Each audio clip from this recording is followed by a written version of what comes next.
bodies neatly arranged, faces calm and lifeless. 39 people decided to leave together in a communal ritual that resembled not death, but flight, toward what they believed was eternal salvation behind a comet lighting up the sky. They were not victims of a crime, but followers of a sect called Heaven's Gate, who believed that their souls would ascend to a spaceship hidden behind the Hale-Bopp comet, and that death was not the end, but the beginning of salvation. Their conviction led them to isolation, strict discipline, and voluntary departure, in one of the strangest and most tragic spiritual stories in modern history.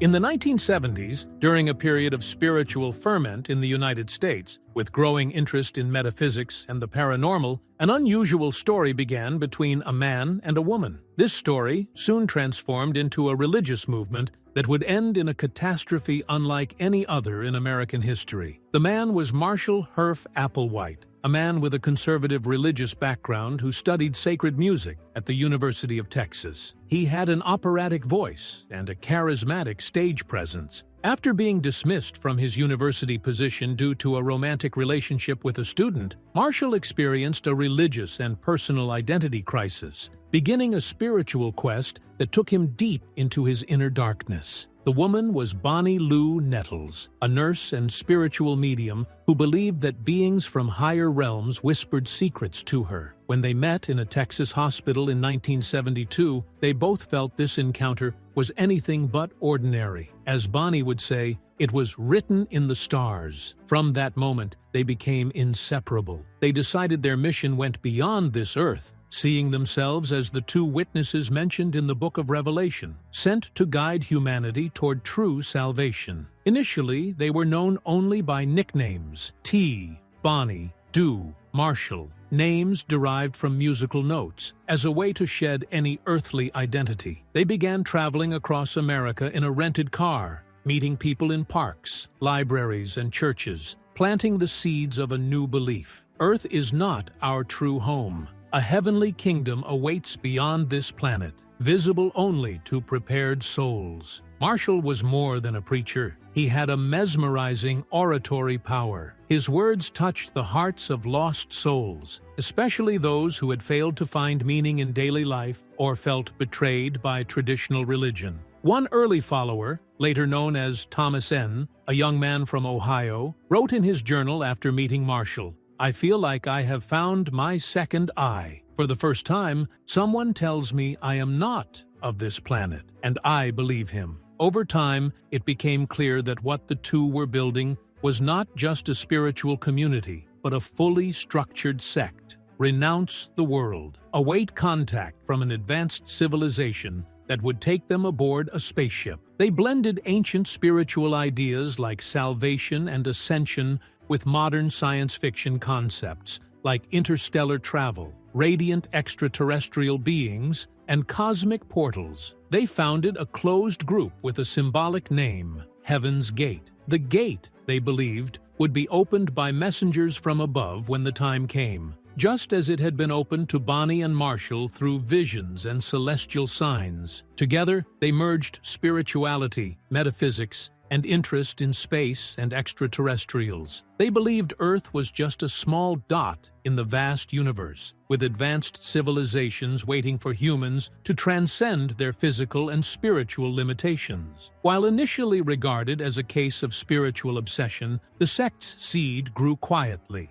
attracting followers eager for absolute certainty. At the core of this belief was a terrifying central idea: the body is merely a temporary container. The true human begins only when the soul is freed from this material shell. Followers trained themselves to detach from their bodies, feelings, and earthly identities, preparing for the prophesied day.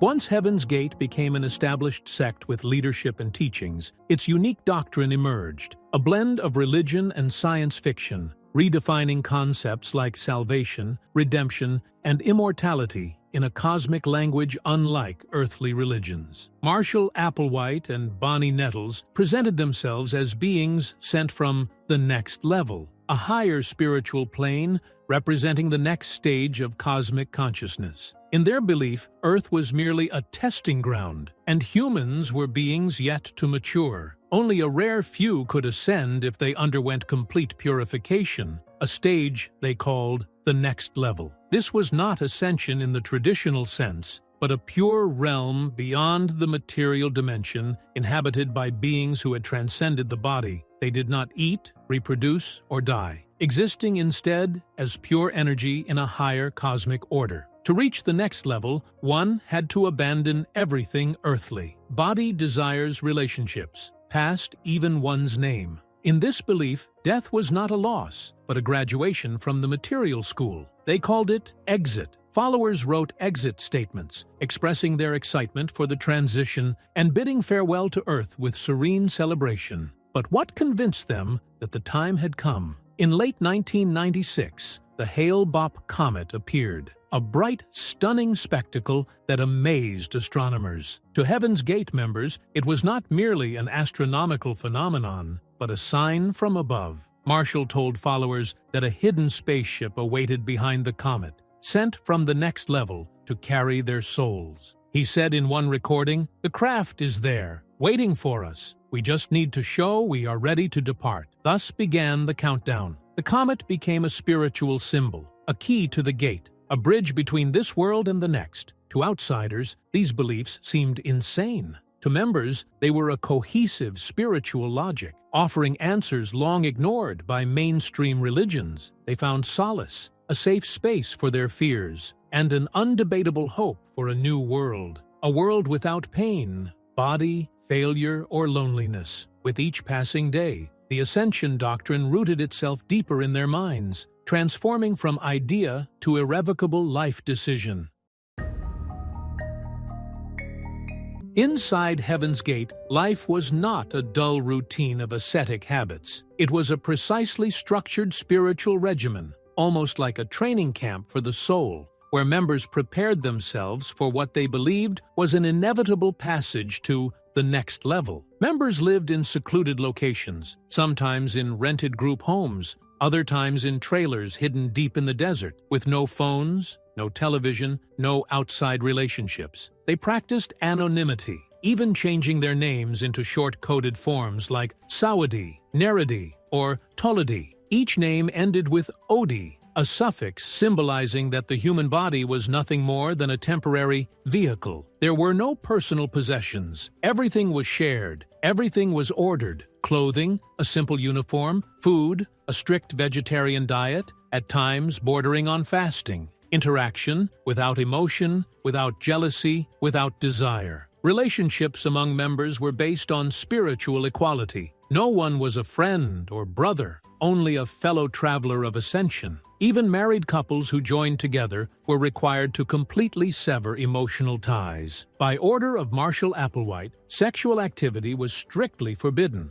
and some members, voluntarily, underwent castration surgeries to suppress the earthly human programs of desire, which were seen as obstacles to purity and transcendence. Even their language was purified. They avoided words like I, mine, and love you, replacing them with terms like vehicle to refer to the body, crew, instead of family, task, instead of job or duty, craft, to describe their living quarters. Every morning, members gathered in silence to review Dew's teachings, watch recordings of his lectures, and meditate in solemn stillness. Their daily activities were simple, yet meticulously disciplined. Cleaning, communal cooking, journaling, revising the rules of ascension, and early rest. No laughter, no noise, no human detail left unsupervised. This discipline was not enforced by fear or violence, but by a deep inner conviction, the belief that every earthly moment was an opportunity to prepare for the great departure.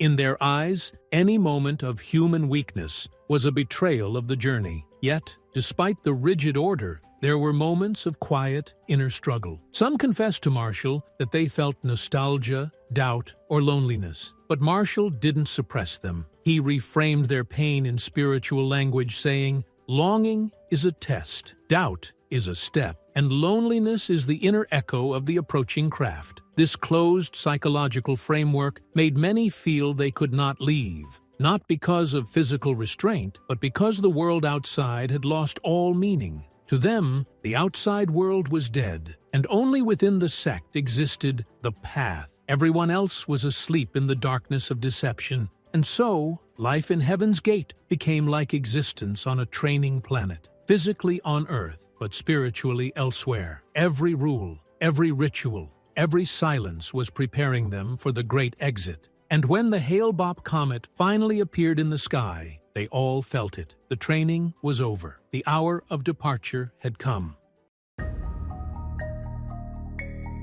Despite its bizarre doctrines and closed atmosphere, Heaven's Gate managed to quietly attract followers, particularly during the spiritually restless climate of the 1970s and 1980s, when many Americans were disillusioned with institutions and searching for meaning. Marshall and Bonnie didn't preach violence or material promises, but a simple, haunting message: you do not belong to this world. Their gatherings were held in public spaces, drawing those who felt inner alienation, disappointment with organized religion, or loss of identity. Through introductory talks, they introduced the concept of ascension, offering attendees a choice to join or to return to their former lives. Those who stayed began a new chapter of progressive isolation, giving up family, possessions, and immersing fully in the language and cosmology of the group. Though they never aimed to grow rapidly, the early rise of the internet in the 1990s gave them a new medium to reach curious minds. Programmers, artists, and academics intrigued by the blend of mysticism and cosmic salvation. Their goal was never confrontation with society, but complete detachment from it. They called themselves temporary visitors, preparing for departure. By the late 1990s, one idea had crystallized above all: departure was near, and the unseen spacecraft, the vessel of salvation, was almost here. As 1997 approached, Heaven's Gate no longer spoke of ascension as a metaphor. The belief had evolved into a precise operational plan, executed with the same cosmic precision they imagined guided the stars, a path to the spaceship hidden behind the Hale-Bopp comet. Inside the sect's final home, everything moved in quiet order. There was no panic, no fear, no argument, only an eerie calm, like the silence before launch. Men and women sat together in their shared rooms, reviewing Dew's final teachings and writing by hand their exit statements. These were not wills, but notes of gratitude, peace, and anticipation. They repeated among themselves, "The craft is near." Earth, they said, was only a training ground. The body, merely a vessel whose mission had ended. Death, to them, was not suicide, but liberation from gravity, a return to the next level, a realm beyond pain, flesh, hunger, or waiting.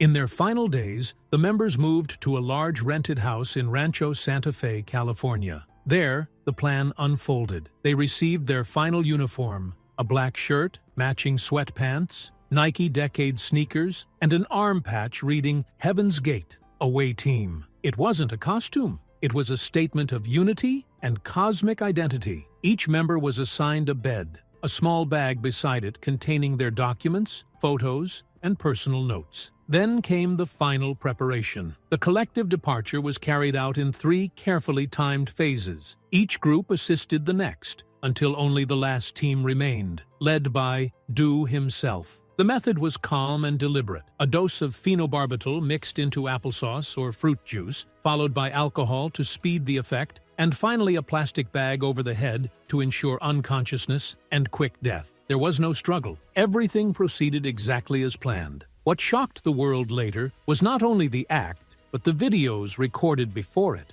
filled with smiles and serenity. Members looked into the camera with gentle joy, thanking their teacher, expressing peace, and speaking as though they were on the threshold of paradise. On a gray morning in late March 1997, as the Hale-Bopp comet shone brightest in the sky, authorities discovered the house. Bodies laid neatly on beds, covered with purple shrouds, faces calm and untouched. No blood, no chaos, The scene looked more like a ritual of transcendence than a tragedy. 39 eyes closed forever, and 39 souls, in their own faith, had already boarded the vessel beyond the light. For them, it was more than death. It was a promise fulfilled.